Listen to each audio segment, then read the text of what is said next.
What's up, you guys? Jay Steele here. Today we're going to talk about 5 struggles in tattooing that learning and beginner artists go through. Let's check it out. Number 1, finding clients. Where do we begin with this one? Hello, I'm open for business. Where's all the customers? They're not pouring in. No shock. No surprise. You could be the best artist in the world, but if people don't know you exist, you're not going to make any money.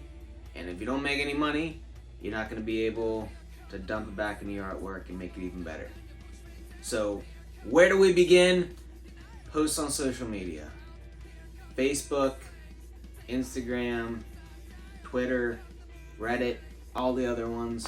YouTube videos, TikTok's really good these days, especially TikTok, because it's convenient and it's entertaining, and people these days don't just like looking at a photo, so it's kind of a really essential platform these days.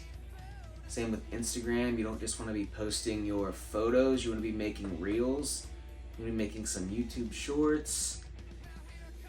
Another surefire way to get clients: word of mouth, word of mouth, word of mouth. This is classic.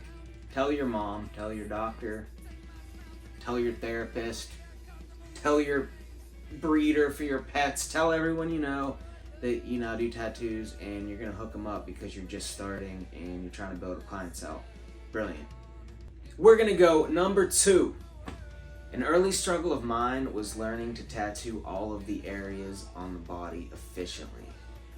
This is not easy. This takes years and years of tattooing small tattoos, big tattoos on every different spot of the body. So after doing this for about 5 to 10 years, you can efficiently do sleeves and efficiently do back pieces. Number 3, toxically competitive peer groups. This is unavoidable. Just growing up, starting out, you're always going to be reaching for the stars, but you might have to go through several levels of your adventure through a bunch of toxic, bad friends and business situations to get to that point. So don't give up, because you might feel like, hey, I'm in the shop and I just feel like I'm really shining, but nobody else seems to be really complimenting me or really like talking to me anymore. It's weird. I felt this shift. And there's just a lot of pettiness that goes on. You just gotta drive past it. That's number 3. Okay, so number 4. Speaking of toxically competitive coworkers, we're gonna go toxic clients. And this is very hard to overcome, but the more experience you get, the easier it will be to weed out these problematic clients. So, starting out, you want to explain to your clientele that, hey, I'm just starting out. Here's my portfolio. You try to set the expectations. If you have these people thinking you're a rock star and you're blowing it up in their face and you're talking it up, and you don't deliver that right away, and they're looking at these immaculate pictures on the internet and you don't deliver that, these people might react a certain way. They're going to badmouth you. They're going to say, well, I wanted this and he gave me that.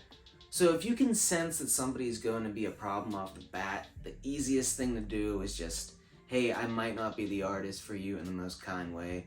And you can either send them to some other artist in the shop. You can send them to one of your friend's shops down the road. But just leave it on a kind note. You definitely want to kill them with kindness, but definitely don't bite off more than you can chew. 5. This should be number 1, but I put it at the end of the video because it's kind of climactic. The number 5 struggle of people getting into tattooing is starving artist theory. So there's a lot of struggles. There's a lot of money to be invested. You don't make a lot of money when you're just starting, especially when you're an apprentice. You do free tattoos, and then you do cheap tattoos, and then you have to keep buying stuff and buying stuff. So the first 3 or 4 years, you're pretty broke, and it's pretty frustrating because you're working really hard for something and you're really not getting any reward out of it. You're not seeing any like gains financially too much, but Trust me, you are getting better and you're improving, and you just need to sail past this stage, and I promise you it gets better and better. Well, thank you so much for watching. Hopefully you learned something from this video. If you were an up-and-coming tattoo artist, please leave me a comment. If you're a fan of tattoos, leave me some feedback. Thanks for watching. Oh, make sure you hit subscribe.